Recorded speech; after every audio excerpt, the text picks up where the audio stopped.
What's up, Tailgaters? You're in the booth with Tailgate Nate today, and as our team preview and predictions come to a close, we move on to your conference standing board. This is the way it works out for the ACC. We take all my predictions, we throw them into a standings board, work out the tiebreakers myself, and this is the way the standing board works out. We'll dive into this in just a minute, but allow me to introduce myself. My name is Nate Bope, otherwise known as Tailgate Nate. I am a sports media graduate with a massive passion for everything going on in the sports world, but especially the world of college football. If you would like to support me and join me on the journey through the college football season, hit that subscribe button and ring the bell so you're locked into everything going on in college football this year, as well as, hey, if you want to follow me in my journey to reach as high as I can in the sports media industry, go follow me down below at Tailgate829 wherever you would like to receive your social media news. I'll be starting to post a lot more personal stuff. You can get to know me better as a person there as well. So let's start diving on into the ACC.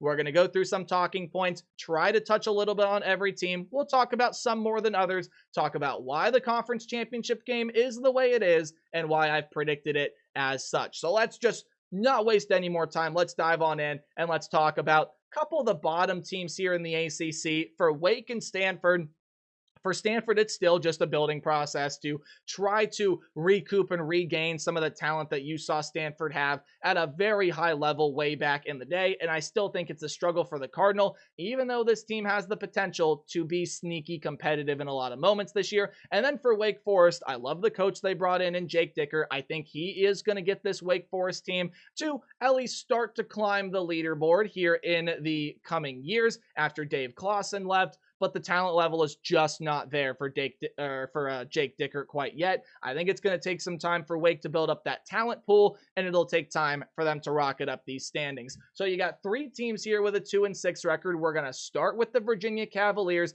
as the tie-breaking scenarios just worked out this way. Virginia is a team that I can absolutely see being a good threat in the ACC. And this is a Virginia team that you're looking at and just thinking, when are they going to break through? When are they going to break through? This has got to be the year. This has got to be the year.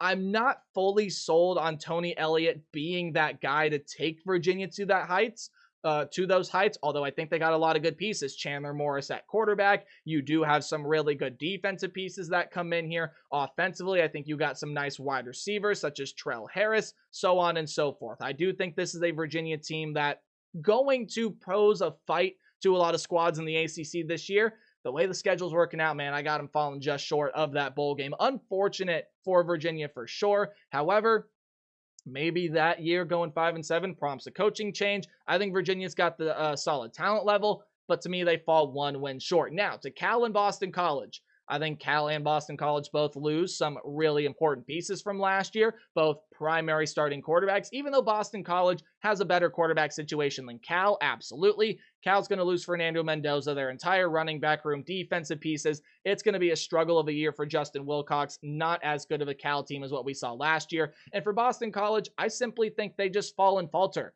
in ACC competition this year. I just don't really see things piecing together that well for Boston College this season, at very least on the defensive end, especially losing that star edge rusher in Donovan Ezeraku. But I do think Boston College has got a lot of solid talent that can prove me wrong, and they can finish a lot higher in the standings than that. NC State is here at 12th. We're starting to get into the teams that are 3-5. In fact, you only see two of them here on the standings board. This is an NC State team that I definitely believe can be a lot better than that, but I mainly believe this is going to be a roller coaster year for this Wolfpack team. Now, they do have some solid talent here, including some very nice young pieces that could easily be thrown into the mix and be a solid side. Mainly, I'm talking about their quarterback in CJ Bailey, who's going to be a true sophomore, redshirt sophomore running back in Hollywood Smothers that had a good year last year, as well as some really young wide receiver pieces. Defensively, they bring back a lot of experience, but they got to increase that intensity level that we are used to seeing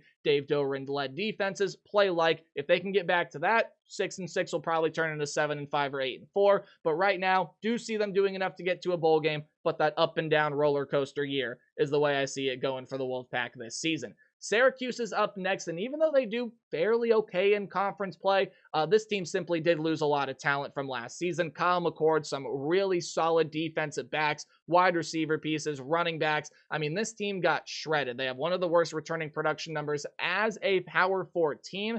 And Syracuse, I just see struggling this year, even though I think Fran Brown is a good coach and he's going to get this team close to getting back into the postseason. I don't think they get there. They definitely can. They got some solid pieces, but quarterback position, I think you're taking a massive downgrade no matter who the starter is. And I think there are some other position groupings you're looking at and saying, I got a lot of questions about them. So Syracuse overall does struggle a little bit. They finish at 11th. Let's move into your second column.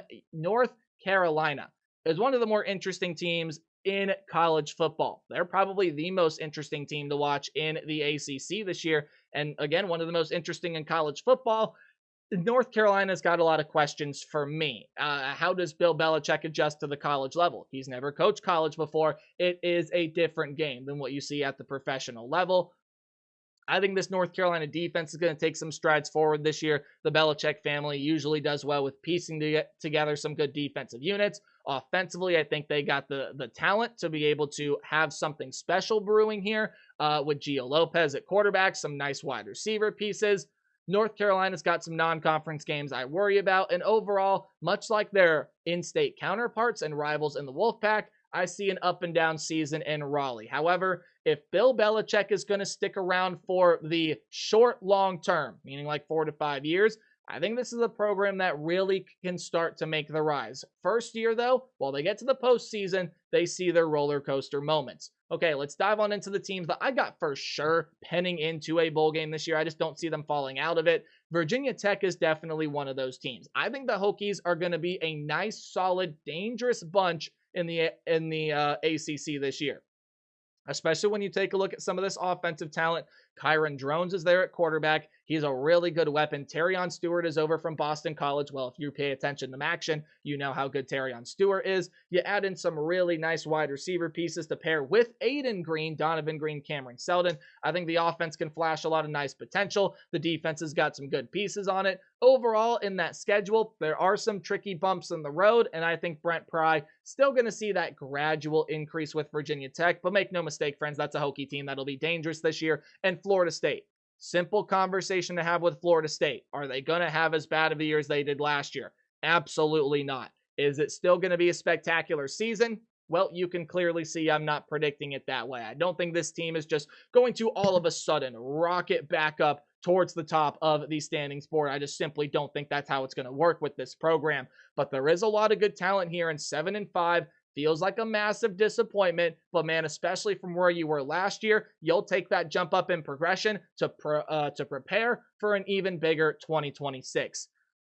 Duke and Pitt. Let's talk about these two teams for a second, because there are a lot of folks talking about, Louisville's an ACC sleeper. Georgia Tech is an ACC sleeper. Watch out for, I don't know, maybe some people out there are saying watch out for Virginia Tech, North Carolina. Syracuse can bounce back, right? I have not seen a lot of love for Duke or Pitt as ACC sleepers, which I think both of them are. I think Duke, even though they lost Malik Murphy, got an upgrade at the quarterback position, getting Darian Mensah to come over from Tulane. I think it fits the style of what Manny Diaz wants to do a little bit better, and I think he's just got a little bit more talent than Malik Murphy. I like him a little bit more. I think this wide receiver room will fit in nicely. Jaquez Moore comes back as a running back for you this year. Defensively, look across that defense. You return a ton of really good pieces. Duke had a good season last year, had a under-the-radar good season. I believe they went 9-3 in the regular season. I got 8-4 this year, man. So even though it's a tiny step back, this is the Duke team that's still going to be really good. They piece some of their trouble areas together. Man, you could definitely make a case on why this Duke team can sit in the top 4 in this conference. Pitt, I think it's a little bit of a stretch to say that you could fit them into that top 4, but I still like this Panther team a lot more than most people throughout the country do this year, especially when you take a look at their offensive skill position players, most notably Desmond Reed in that backfield.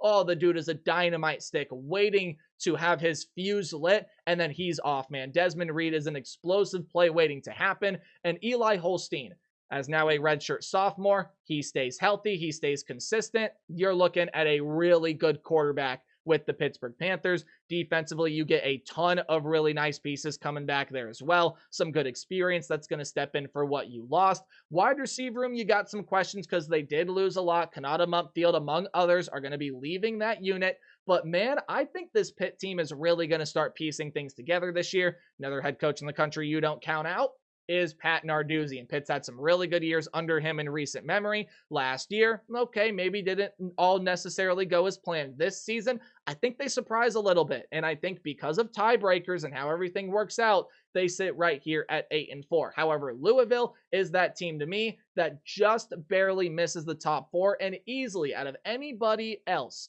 that doesn't make the top 4, Louisville is the team that you can make the easiest case for, right? This is a Cardinal team that, albeit did not have as good of a season last year as some people may have hoped, this is absolutely a Cardinals team that I think is going to have themselves a really, really good season, and they got the potential to push for a college football playoff spot.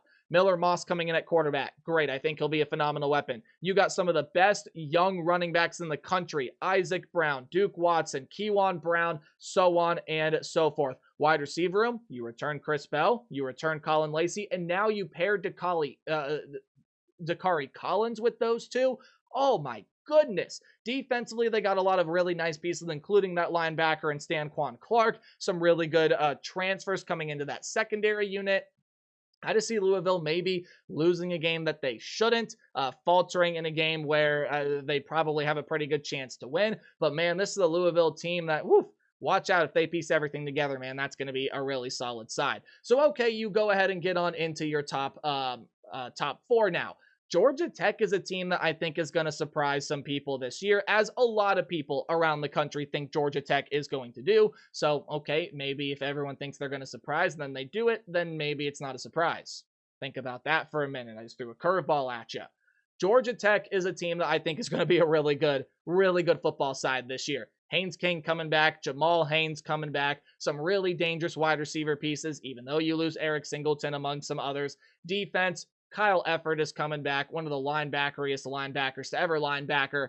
Georgia Tech is going to be a really nice side this year, and they can definitely contend and compete to be a team to get into the ACC championship game. So can Miami, and I think recency bias is affecting a lot of people with Carson Beck. That interception problem is going to be quelled this year, and again, when you hear Mario Cristobal talk and when you hear the offensive coordinator talk, they believe that they have another potential number 1 overall pick in Carson Beck there with Miami. And I know they lost a lot of good wide receiver pieces, a lot of other good offensive pieces. This is a Miami team that is going to struggle in some moments this year, but I think otherwise, this is a team that absolutely can contend and compete to get into the college football playoff. But I have an ACC rematch from last year. Now, we'll start with Clemson because Clemson is easy, right? Clemson is simply just going to be very talented this season. Even though I got them faltering at the end of the year to South Carolina, they don't get that unbeaten season. Man, this is a Tiger team that I am ridiculously high on. Cade Klubnik in year 3 of the Garrett Riley system, I think is absolutely going to be phenomenal. He's got one of the best wide receiver rooms in the country. Gideon Davidson, I think, is going to be a freshman running back that's going to work to perfection for this team. Defensively, Tom Allen is that defensive coordinator now, and anything that you out there may have thought Clemson lost is going to be returning this season. And then SMU sitting right there at number 2. I like this Pony Express unit still a lot. Kevin Jennings is coming back at quarterback. I think their schedule sets them up really well, and they do lose that one conference game to Clemson in the regular season. I think SMU is a team that still can try to make that push to get back into a college football playoff spot, right? Even though their running back room is going to be a lot of newness this year, right? Derek McFall, TJ Harden, so on and so forth. I think you got some good wide receiver pieces. I think the defense can still be really solid, even take a nice step up this year. So I got a rematch in the ACC championship game, but maybe there are some other teams that you can make a case would give Clemson a better run in a championship setting. No one is going to beat the Tigers in the ACC championship game, guys. This is their conference to lose. I just don't see Clemson losing it. I think they are going to be that top team in the ACC this year, hands down, right? Clemson is the most talented team in the conference. I think they're one of the most talented teams in the country. They are loaded in every single position grouping. And again, if you're someone that like, well, the Clemson defense has not been the same, Tom Allen coming back, or not coming back, coming in to be the defensive coordinator, some really good defensive line pieces coming back. And Clemson is going to get back to being that dominant defense that we have seen from the Tigers in moments over the past few years. So there you go. There's your ACC standing board. But I want to hear from all of you. What do you think is going to happen in the ACC this year? What's your biggest surprise, disappointment? Let me know everything in the comment section down below. Send me a DM. Talk to me however you want. Keep supporting me. And remember to play hard, but tailgate harder. See all you guys with our final Power 4 video. We'll talk about the always chaotic Big 12 Conference. Goodbye.